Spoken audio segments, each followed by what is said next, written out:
The Essenes embodied Jesus Christ. The story of Jesus most likely began around 100 years before the story begins, with his birth at the beginning of the Common Era. The first written version of the story is the Gospel of Mark that dates from 70 Common Era, about 40 years after the story says Jesus died. This is also the time of the Jewish revolt against Rome and the defeat and expulsion of the Jewish people from the Promised Land. The knowledge of the Hebrew Bible in a time of illiteracy indicates that the Gospel of Mark was written by Rabbis, or very learned men in Judaism. Men who decided they needed to write down this story that had been circulating by word of mouth and storytelling for as many as 170 years, beginning with the founder of the Judaism sect of the Essenes, the prolific writers of the Dead Sea Scrolls, to make money. Their temple, homes, and country were gone. And it was desperate times for the Jewish people. The name of the founder of the Essenes was with a capital T, the Teacher of Righteousness. That was his name, the Teacher of Righteousness. Meaning he was believed to be the man described in Isaiah 53 who makes the many righteous. The man Jesus claimed to be. According to the oral story that most likely began 100 years before the Common Era, BCE, with this man called the Teacher of Righteousness, who established a sect of Judaism known as the Essenes, this Teacher of Righteousness who fought with a wicked priest. All this information is in the Dead Sea Scrolls. Fought with a wicked priest. Did not like the way the temple was being run. Did not like all the sinning going on in Jerusalem, and did not live there, and despised riches and the material things of the world, just like Jesus, who also claimed to be the Teacher of Righteousness. The oral storytellers, who were diverse and from different backgrounds, ethnicity, and ability, captured the imagination of the crowds with their oral skills and would earn their livelihood from donation of money and goods in the age of antiquity. Few could read in a world where literacy was restricted to just a few, and this did not begin to change until the Middle Ages.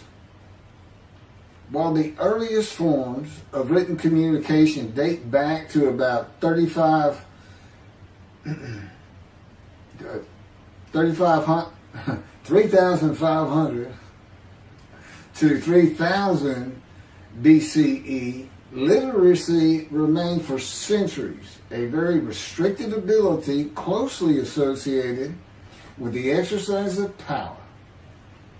Schools in ancient Israel, if any existed, served only the sons of the rich and the religious elite. Storytellers in general would be very learned men, captivating the imagination of the crowds at the gates and the meeting places of Jerusalem, with tales that people of a harsh and brutal time wanted to believe in.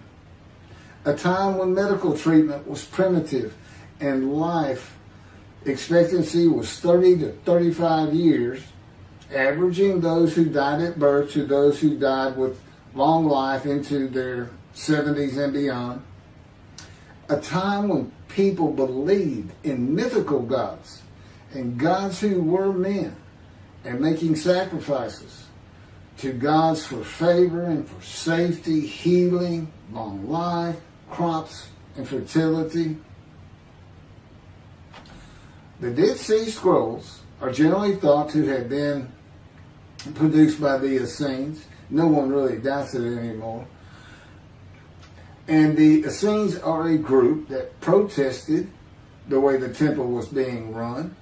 Many of the Essenes went to the cliffs and the caves east of Jerusalem by the Dead Sea, known as Qumran, to prepare the way of the Lord, following the commands of the prophet Isaiah.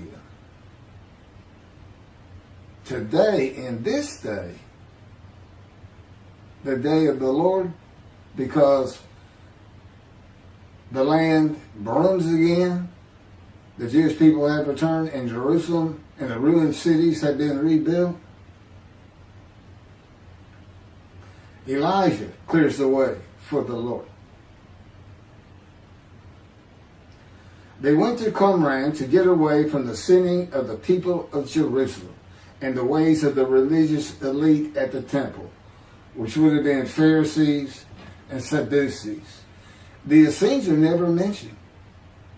They're never mentioned in the New Testament. Now, they are prolific writers. And they had their own gate. They had their own gate throughout the life of Jesus and for 40 more years until Jerusalem was destroyed. And that in 70 Common Era, when everything was being destroyed, that's when they put those scrolls deep into pottery, big pottery, and buried them. That's what kept them from disintegrating into dust. And if you ever look it up, I mean, when I say prolific, there must have been many people, they were copyists. But they also did, well, I'm going to get to it. They made commentary on the scrolls.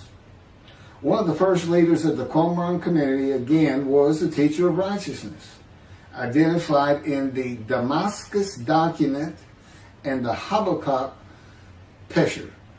A Pesher is a type of commentary in Hebrew. In the Pesher literature, the teacher of righteousness is presented as a founding figure who directly clashed with an opponent called the wicked priest. Of course, we all know what Jesus went through with the religious elite, Sadducees, Pharisees, and the high priest. This was the wicked priest in his day, 100 years before the birth of Jesus. The man described in Isaiah 53 is often referred to the teacher because of verse 11, where God says, verse 11 of chapter 53 of Isaiah, where God says, "My righteous servant makes the many righteous." The teacher of righteousness and his followers left a library of information on his teachings, himself, and Scripture, and would seem to be the first of many men to claim or to be claimed by others that the man described in Isaiah 53. Jesus is not even the last. No, he's not, but I mean, he's not even the last. The Hebrew noun pesher is found in the Hebrew of the Qumran scrolls in the sense of meaning, explanation, interpretation. It is similar to a midrash in the Talmud. Various biblical texts were deemed prophetic and were subjected to pesher interpretation even when appearing in non-prophetic literary context. A copy of the pesher of Isaiah dates to the beginning of the 1st century Common Era. The pesher of Habakkuk attributes this technique to the founder of the community, the teacher of righteousness. In other words, this pesher is written during Jesus' life. And they had their own gate, the gate of the Essenes. The Qumran sect, like the broader Jewish movement from which it sprang, took a critical view of the established orthodoxy of its time, believing Israel to be under divine judgment, regarding itself as the true remnant of Israel and awaiting its imminent vindication. At the, quote, end of days. At the end of days, evil would cease, the wicked would be destroyed, and the righteous would live under a divine blessing. This is not unlike the teachings in Judaism today of a redemption, restoration, and exaltation of the Jewish people by the world of Gentiles, the nations, with peace throughout the world when the Anointed One comes. The Anointed One means Mashiach. The New Testament would say Messiah. That it just means anointed to do a task for God. And that would be from chapter 11, verses 1 and 2 of Isaiah. And the man is described in Isaiah 53 according to the sages and rabbis of the time. He was known as the leper scholar. And that's because it's a man suffering familiar with disease, sickness that will bring you to grief and be exposed to death. Today we would say cancer. And he makes the many righteous by his knowledge. That's in Isaiah 53. By his knowledge, not by his death, not by his crucifixion. Nobody dies. Exposure to death is not death. Jesus died. He was never exposed to death. He didn't get near it, but it did not happen.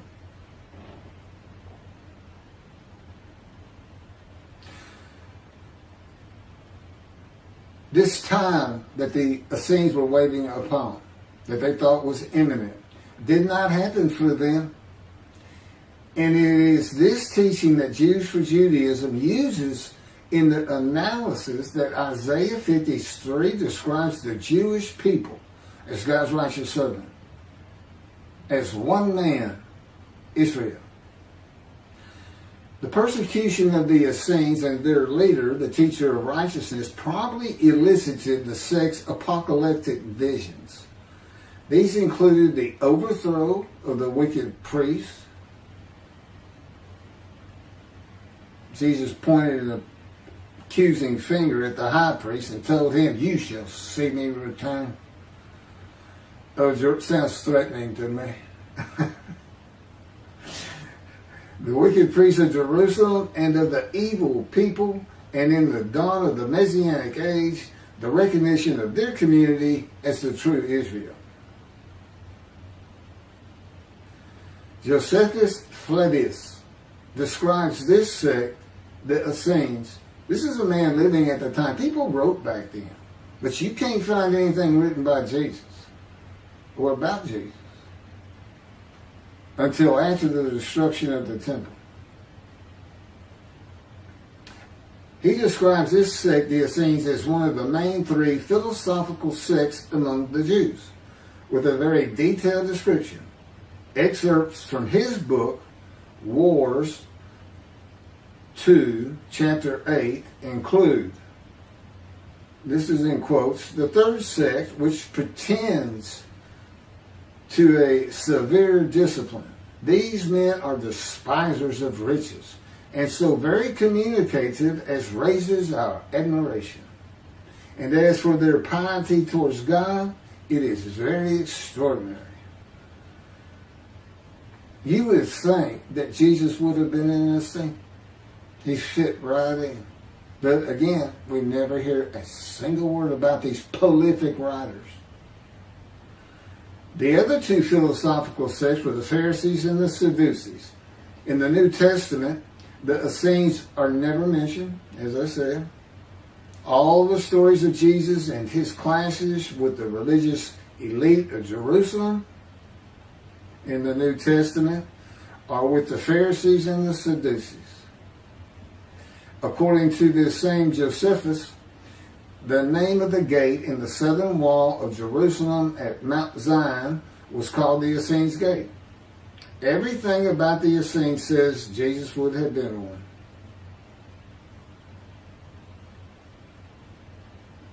Peter and Paul, disciples later called apostles of Jesus, all said Jesus was the fulfillment of Isaiah 53. and the teacher of righteousness. All of Christianity does today. The Essenes, again, were writers and copyists and had their own gate in the southern wall of Jerusalem. Their founding leader claimed to be the righteous servant, so did Jesus. It is impossible to believe that the Essenes had not heard of Jesus.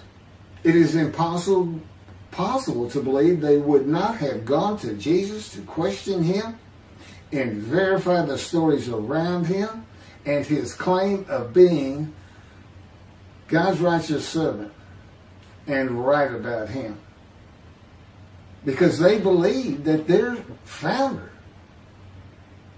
was the Moshiach and that the end times were coming.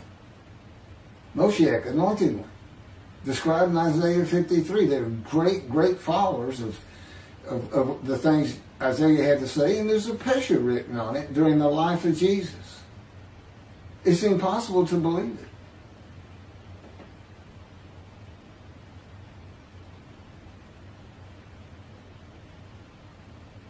We're talking about a man that healed the sick, removed blindness, had the cripples walk, fed 5,000 people with 5 loaves of bread and 2 fish, walked on water, turned water to wine, raised the dead, was crucified, and 3 days later came back to life? And you think these people, how about Joseph Philadelphus? Why didn't he mention that? He talks about the destruction of the temple. He was there. The Essenes were present in and around Jerusalem for 100 years before the birth of Jesus and another 40 or so years after his death at the age of 30 in the first written story of him and his life in 70 Common Era. There is not one word written by the Essenes of Jesus. There is no account in the New Testament of Jesus and an Essene. There are no writings or even a mention of him by a single person or group that was part of his generation while he was alive. There are no writings by Jesus. And prophets of God, men of God, servants of God had been writing for him throughout the biblical times until he stopped talking to his prophets. The Hebrew Bible ended. The last prophet he spoke to, Malachi. Malachi chapter 3, the last chapter of the prophets,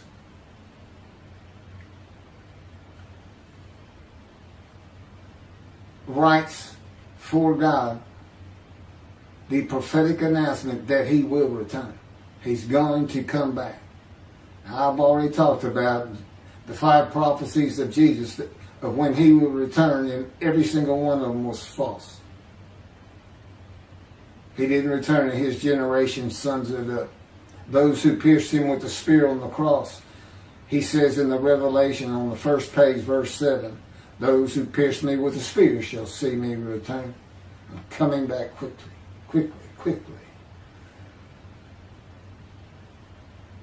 Nothing was written by his disciples. There are no writings by Herod or Pilate or any Roman newspaper, poem, or book of this man who healed the multitudes, fed the poor, walked on water, raised the dead, turned water to wine, was crucified and rose from the dead to human life, and then rose to heaven. That's where he's supposed to be returning from. While there are 3 Gospels under the names of 3 disciples, they are all considered pseudepigrapha. In Greek, that means falsely attributed. Writings which were attributed to authors who did not actually write them. And they were all written long after the death of Jesus, these Gospels, full of quotes and teachings from Jesus himself. Quoted parables, long speeches, Sermon on the Mount, long sermons that could not be accurate if passed by word of mouth. There is only one answer. The Essenes themselves, these writers and the storytellers of the day, had put this story together. And even though the writers of the gospel knew full well these rabbis are learned men of the Hebrew Bible, they knew it didn't really fit. But you know what else they knew? Nobody could verify it. Nobody could check them. Nobody could check them. Now, I just did a video on the deceptions. The deceptive, it covers just Matthew. And there's 3 different stories of him and deceits in every one of them that you can go look up now. You can verify these things that I'm saying. I'm quoting them. I give the chapters, the books they come from. You can see Jesus change Zechariah, verses 9 and 10, the verses, from riding an ass into Jerusalem and being crucified, as Jesus said all the prophets said of him, to what the prophet actually said. You can go look at it. He said he's going to go and defeat Rome, defeat the enemy in Rome, which in Jesus' time, in Jerusalem, and be king of the world, which at the time would have been the nations of the Middle East. And he would tell them all to surrender. That's actually, that's part of the verse itself, verse 10. And he would defeat the enemy and have the nations surrender and be king from sea to sea, lands into ocean.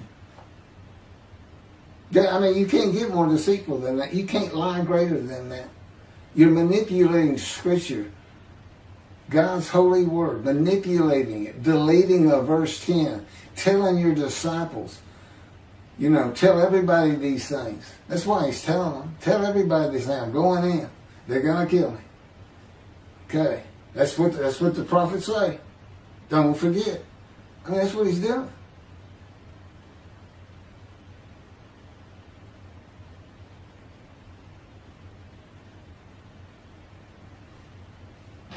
Jesus is a myth.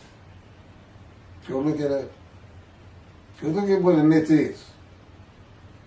Believe me, it covers the New Testament. It covers Jesus Christ. Thank you.